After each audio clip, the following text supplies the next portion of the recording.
7 জন কোটা আন্দোলনকারী মৃত্যুর খবর আমরা পেয়েছি এবং 2 জন পুলিশের মৃত্যুর খবর আমরা পেয়েছি। তো দেশ উত্তাল এবং এই পরিস্থিতি শান্ত হওয়ার কোনো লক্ষণই দেখা যাচ্ছে না এবং একটা পর্যায়ে আমার কাছে মনে হয় যে পুলিশ কিন্তু আসলে আর আক্রমণ করতে যাচ্ছে না। পুলিশ আসলে মানে দুর্বল হয়ে পড়েছে, হতোদ্যম হয়ে পড়েছে। এবং চট্টগ্রামে দেখলাম পুলিশরা চেয়ে দেখেছে, অনেক জায়গায় পুলিশ মারমুখী ছিল, কারণ সব জায়গায় ছাত্রলীগের পুলিশ ছিল। কারফিউ অনেকটা শিথিল হয়েছে, সেনাবাহিনী অনেকে ব্রাকে ফিরে গেছেন, অনেকে আবার রাস্তায় আছেন। তো এমত অবস্থায় আন্দোলনকে দমন করার জন্য আসলে সেনাবাহিনীর কোনো বিকল্প নাই, কারণ ছাত্রলীগ যুবলীগ অলরেডি পালিয়ে গেছে, শামীম ওসমান বিদেশ চলে গিয়েছে, অনেকেই দেশ ছাড়া, কয়েক ডজন মন্ত্রী এমপি দেশ ছাড়া। এখন এই শেষ মুহূর্তে শেখ হাসিনাকে রক্ষার জন্য সেনাবাহিনীর প্রধান জেনারেল ওয়াকার তিনি একটা মিটিং ডেকেছেন আগামী। এখানে দর্শক, দেশের পরিস্থিতি তো ভালো না, আপনারা জানেন যে আজকে শুক্রবারেও সমস্ত জায়গায় জায়গায় দফায় দফায় সংঘর্ষ। অন্তত 7 জন কোটা আন্দোলনকারী মৃত্যুর খবর আমরা পেয়েছি এবং 2 জন পুলিশের মৃত্যুর খবর আমরা পেয়েছি। তো দেশ উত্তাল এবং এই পরিস্থিতি শান্ত হওয়ার কোনো লক্ষণই দেখা যাচ্ছে না এবং একটা পর্যায়ে আমার কাছে মনে হয় যে পুলিশ কিন্তু আসলে আর আক্রমণ করতে যাচ্ছে না। পুলিশ আসলে মানে দুর্বল হয়ে পড়েছে, হতোদ্যম হয়ে পড়েছে। এবং চট্টগ্রামে দেখলাম পুলিশরা চেয়ে দেখেছে, অনেক জায়গায় পুলিশ মারমুখী ছিল, কারণ সব জায়গায় ছাত্রলীগের পুলিশ ছিল। কারফিউ অনেকটা শিথিল হয়েছে, সেনাবাহিনী অনেকে ব্রাকে ফিরে গেছেন, অনেকে আবার রাস্তায় আছেন। তো এমত অবস্থায় আন্দোলনকে দমন করার জন্য আসলে সেনাবাহিনীর কোনো বিকল্প নাই, কারণ ছাত্রলীগ যুবলীগ অলরেডি পালিয়ে গেছে, শামীম ওসমান বিদেশ চলে গিয়েছে, অনেকেই দেশ ছাড়া, কয়েক ডজন মন্ত্রী এমপি দেশ ছাড়া। এখন এই শেষ মুহূর্তে শেখ হাসিনাকে রক্ষার জন্য সেনাবাহিনীর প্রধান জেনারেল ওয়াকার তিনি একটা মিটিং ডেকেছেন আগামী। এখানে লিখেছে যে সেনাবাহিনীর প্রধান জেনারেল ওয়াকার আগামীকাল দেশের সকল সেনা কর্মকর্তাদের সঙ্গে একটি মত বিনিময় সভার আয়োজন করেছেন। ঢাকায় কর্মরতরা সরাসরি যুক্ত হবেন এবং ঢাকার বাইরে যারা আছেন তারা ভিডিও লিঙ্কে যুক্ত হবেন। প্রশ্ন হচ্ছে যে জেনারেল ওয়াকার আসলে কেন এই মিটিংটা ডাকলেন? তো আমি সাংবাদিক ডেভিড বার্গম্যানের একটা স্ট্যাটাস পড়তেছিলাম টুইটারে। তিনি লিখেছেন যে chief of army staff is holding a meeting tomorrow with all army officers from Dhaka and other nearby cantonments concerning the current situation of the country. মানে এই দেশের এই সিচুয়েশন নিয়ে আলোচনা করবেন। Whose claim have not verified. They said army chief will inform those present that the constitutional duty of army officers to support the government.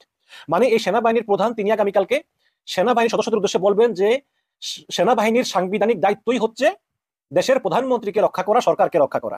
The same source also claiming that army intelligence unit have been asked to prepare a list of soldiers who allegedly open fire on the protester. এবং নাম প্রকাশ না করার শর্তে একজন বলেছে যে আগামীকালকে জানতে চাওয়া হবে যে সেনাবাহিনীর কোন কোন অফিসার তারা নিরস্ত্র জনতার উপরে গুলি চালিয়েছিল, তাদের একটা লিস্ট আমার দরকার। এখন এটা ক্লিয়ার না আসলে যে যেই সেনাবাহিনীর সদস্যরা জনতার উপরে গুলি চালিয়েছে সেই সেনাবাহিনীর অফিসারদের লিস্ট তিনি কি জন্য যাচ্ছেন, তিনি কি এদের বিচার করবেন নাকি তিনি এদেরকে দায় মুক্তি দিবেন, এটা এখনো ক্লিয়ার না। এবং আরেকটা সোর্স কনফার্ম করেছে যে আগামীকালকের মিটিং এ আরেকটা বিষয় নিয়ে আলোচনা হবে, সেটা হচ্ছে যে কয়েকদিন আগে নারায়ণগঞ্জে যখন কারফিউ চলছিল তখন জনগণকে রাস্তা থেকে সরিয়ে দেওয়ার জন্য সেনাবাহিনী ব্যাপক গুলি বর্ষণ করে, কারণ ওইখানে একটা হেলিকপ্টার নেমে হেলিকপ্টার তেল ভরার কথা ছিল এবং এতে প্রচুর মানুষ হতাহত হয়, এটা নিয়েও আলোচনা হতে পারে। এবং আপনারা জানেন যে প্রচুর সেনাবাহিনী সদস্য তারা ব্যারাকে ফিরে গিয়েছে। যেদিন কারফিউ জারি হয় সেদিন 27,000 সেনাবাহিনী সদস্য মোতায়েন করা হয়েছিল এবং অনেকেই কিন্তু ব্যারাকে ফিরে গিয়েছে। তো এখন প্রশ্ন হচ্ছে যে কেন হঠাৎ এই জেনারেল ওয়াকার তিনি আগামীকালকে একটা মিটিং ডেকেছেন। এবং এই মিটিং এর খবর আমরা জানতে পারলাম কেন, তাও একটু বলি। সেনাবাহিনীতে 4 প্রকার লেটার আছে, একটা হচ্ছে লিমিটেড, আরেকটা হচ্ছে কনফিডেন্সিয়াল, আরেকটা হচ্ছে সিক্রেট, আর হচ্ছে টপ সিক্রেট। তো লিমিটেড যেটা সেটা ওই অফিসার লেভেলে বিতরণ করা হয় চিঠিটা, এই চিঠিটা অনেকেই পায়।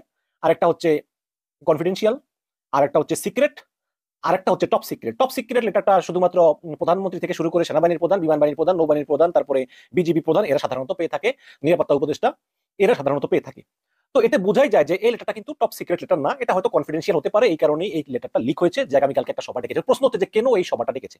দর্শক, আমার মনে হয় যে এই সভাটা আসলে ডাকা হয়েছে যে শেখ হাসিনার উপর যাতে সেনাবাহিনীর পূর্ণ আস্থা থাকে এবং সেনাবাহিনীকে মোটিভেট করা যে শেখ হাসিনা ছাড়া তোমাদের আর গতি নেই এবং শেখ হাসিনা সরকার কেন দেশের জন্য দরকার, এটা বোঝানোর জন্যই আসলে জেনারেল ওয়াকার এই মিটিংটা ডেকেছেন। এবং এই মিটিংয়ে যেসব বিষয় আলোচনা হতো সেটা হচ্ছে যে আওয়ামী লীগ সরকারের আমলে গত 15 বছরে সেনাবাহিনী কি কি সুযোগ সুবিধা, সমরাস্ত্র, ট্রেনিং, বিদেশ ভ্রমণ, আবাসন, বেসামরিক পদায়ন, আর্মির বাজেট বাড়ানো, আর্মির উন্নয়ন, ফোর্সেস গোল 2030, শেখ হাসিনা থাকলে বেতন ভাতা বাড়ানো হবে, তারপরে কোয়ার্টার দেওয়া হবে, বিদেশ ভ্রমণ দেওয়া হবে, আরো বিভিন্ন বিভিন্ন কি কি সুবিধা দেওয়া হবে সেগুলো ব্যাখ্যা করবেন এই জেনারেল ওয়াকার।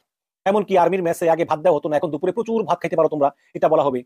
এবং সব সুবিধার কথা মনে করিয়ে দিয়ে শৃঙ্খলা এবং আনুগত্যের কথা আনা হবে, ভাবমূর্তির বিষয় আনা হবে। সরকার প্রধান শেখ হাসিনার প্রতি বিশ্বস্ত থেকে নিষিদ্ধ জঙ্গি অপশক্তি বিএনপি জামাত শিবিরের মোকাবেলা এবং বিএনপি জামাত শিবিরের সন্ত্রাস প্রতিহত করতে সর্বোচ্চভাবে প্রস্তুত থাকতে বলা হতে পারে বলে ধারণা করা হচ্ছে। অন্যথায় তোমাদেরকে জাতিসংঘ শান্তিরক্ষা বাহিনীতে পাঠাবো না বলে হুমকি দামকি দেওয়া হবে। এইসব ব্যাপারে আলোচনা হতে পারে বলে ধারণা করা গেলেও বিষয়টা কিন্তু আরো অনেক জটিল। আপনারা জানেন যে এই গত 15 বছরে ভারতীয় গোয়েন্দা সংস্থারও তারা বাংলাদেশ আর্মির বিশাল একটা অংশকে নিজেদের দিকে টানতে সমর্থ হয়েছে এবং আর্মির এইসব অফিসারগুলা, খুব উঁচু লেভেলের অফিসারগুলো, তারা কিন্তু গোপনে গোপনে বাংলাদেশ আর্মির সমস্ত খবরগুলো ভারতীয় গোয়েন্দা সংস্থা রকে দিয়ে দেয়। এই সেনাবাহিনীর অফিসারগুলো কিন্তু শেখ হাসিনার প্রতি আনুগত্য প্রদর্শন করে না, তারা আনুগত্য প্রদর্শন করে ভারতের কাছে এবং ভারতের র এর কাছে। এবং ডিজিএফআই, যে আর্মি গোয়েন্দা সংস্থা ডিজিএফআই, এই ডিজিএফআই এর একটা বড় একটা অংশ তারা ভারতের কাছে সমস্ত গোয়েন্দা রিপোর্ট সরবরাহ করে। তারা যদি প্রধানমন্ত্রীর কাছে একটা কপি পাঠায়, তারা ভারতের র এর কাছে একটা কপি পাঠায়। এইভাবে কিন্তু ভারত গত 15 বছর ধরে সেনাবাহিনীর উপরের লেভেল আর কি অনেক কর্মকর্তাকে নিজেদের আয়ত্তে নিয়ে এসেছে। এবং যেহেতু ভারতীয় গোয়েন্দা সংস্থা র চায় তারা যে কোনো মূল্যেই হোক শেখ হাসিনাকে টিকিয়ে রাখতে হবে, কারণ শেখ হাসিনা যদি ক্ষমতা থেকে চলে যায় তাহলে এটা ভারতের অখণ্ডতার জন্য হুমকি বলেই তারা মনে করেন। এই কারণে তাদের যে কোনো মূল্যে শেখ হাসিনাকে টিকিয়ে রাখতে হবে। এবং আমি মনে করি যে ভারতীয় গোয়েন্দা সংস্থা র, এই র এর নির্দেশেই কিন্তু জেনারেল ওয়াকার আগামীকাল একটা মিটিং ডেকেছেন। এখন প্রশ্ন হচ্ছে যে তাহলে র আসলে এই জেনারেল ওয়াকারকে দিয়ে সেনাবাহিনীর এই মিটিংটা ডেকে আসলে কি বুঝতে চায়, কি জানতে চায়, বা তারা কি চায়? আমি মনে করি এই যে শেখ হাসিনা জামাত ইসলামকে নিষিদ্ধ করেছে, এটা কিন্তু শেখ হাসিনা ভারতকে খুশি করার জন্যই করেছে। কারণ শেখ হাসিনার এখন ভারতের সাহায্য দরকার। ভারতের সাহায্য ছাড়া শেখ হাসিনা আর ক্ষমতায় টিকে থাকার কোনো উপায় দেখতেছে না। যদিও শেখ হাসিনা টিকে থাকবে না, ভারত চাইলেও পারবে না, তারপর শেখ হাসিনা মনে করতেছে যে ভারত শেখ হাসিনাকে টিকে রাখতে পারবে। এই কারণে শেখ হাসিনা ভারতের পরামর্শে তড়িঘড়ি করে জামাতকে নিষিদ্ধ করেছে। ভারত ভারত পরামর্শ দিয়েছে জামাতকে নিষিদ্ধ করলে জামাতিরা মাঠে নামবে, তারপর তুমি জনগণের দৃষ্টি অন্যদিকে ঘুরাতে পারবে। কিন্তু জামাত মাঠে নামেনি, এই কারণে ভারত হতাশ, শেখ হাসিনা হতাশ। ভারতীয় ক্ষমতাসীন দলের নেতারা মনে করেন যে বাংলাদেশকে পুরোপুরি তাদের কবজায় আনতে গেলে সবচেয়ে বড় সমস্যা হচ্ছে জামাত। তারা মনে করে যে বিএনপিকে ছলে বলে কৌশলে যেভাবেই হোক আমরা কবজায় আনতে পারবো, শেখ হাসিনা তো কবজায় এসে গেছে, কিন্তু জামাত হচ্ছে প্রধান সমস্যা। এই কারণে এই শেখ হাসিনার কয়দিন থাকে না থাকে এটা তো ঠিক না, এই জন্য শেখ হাসিনাকে দিয়ে তড়িঘড়ি করে জামাতকে নিষিদ্ধ করা হলো, যাতে বাংলাদেশের উপর দখল আরো পাকাপোক্ত করা যায়। কারণ জামাত ইসলামের লোকগুলো দেশপ্রেমিক, তারা ভারতীয় আধিপত্য মেনে নেবেন, এটা ভালো করে জানে। এখন প্রশ্ন হচ্ছে যে শেখ হাসিনা যদি আসলেই বিপদে পড়ে যায় তাহলে ভারত শেখ হাসিনাকে বাঁচাতে এগিয়ে আসবে কিনা? অনেক বিশ্লেষক মনে করেন যে হ্যাঁ, এগিয়ে আসবে।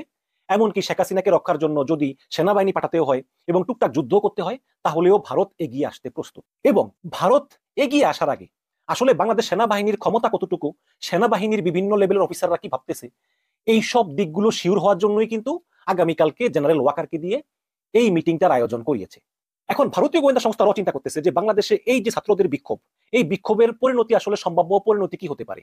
বিভিন্ন পরিণতির কথা তারা বিবেচনা করতেছেন। একটা হচ্ছে যে ছাত্ররা সফল হতে পারে, শেখ হাসিনার পতন হতে পারে। দুই হচ্ছে যে শেখ হাসিনা থেকে যেতে পারে, ছাত্ররা পরাজিত হতে পারে। 3 নম্বর হচ্ছে যে সেনাবাহিনী ক্ষমতা দখল করে নিতে পারে, ইত্যাদি বিভিন্ন রকমের সম্ভাব্য কারণ তারা যাচাই বাছাই করে দেখেছেন। এবং দেখে তারা একটা সিদ্ধান্ত উপনীত হয়েছেন যে আসলে শেখ হাসিনার পক্ষে আর ক্ষমতা কন্টিনিউ করা সম্ভব না, কারণ তার জনপ্রিয়তা এতই কমে গিয়েছে যে তাকে যদি জোর করে রক্ষার চেষ্টা করা হয় তাহলে হিতে বিপরীত হতে পারে। তো সেক্ষেত্রে ভারত একটা কাজ করতে পারে যে শেখ হাসিনাকে নিরাপদে সরিয়ে নিতে পারে। ভারত চিন্তা করতেছে যে গণ আন্দোলন বৃদ্ধি পেতে পেতে পেতে পেতে যখন এমন একটা পর্যায়ে আসে যে শেখ হাসিনার পতন ছাড়া আর কোনো উপায় থাকে না, তখন যে কোনো ভাবেই হোক বিএনপি জামাতের হাতে ক্ষমতা দেওয়া যাবে না। তখন কি করতে হবে? তখন এই যে গত 15 বছরে সেনাবাহিনীর ভিতরে যেরকম একটা অনুগামী গ্রুপ তৈরি করেছে ভারত, সেই গ্রুপটাকে দিয়ে একটা কু করিয়ে শেখ হাসিনাকে নিরাপদে ভারতে সরিয়ে নিয়ে সেই গ্রুপটার হাতে, সেনাবাহিনীর গ্রুপটার হাতে বাংলাদেশের শাসন ক্ষমতা দিয়ে দিবে, যে গ্রুপের একজন সদস্য হচ্ছে জেনারেল ওয়াকার।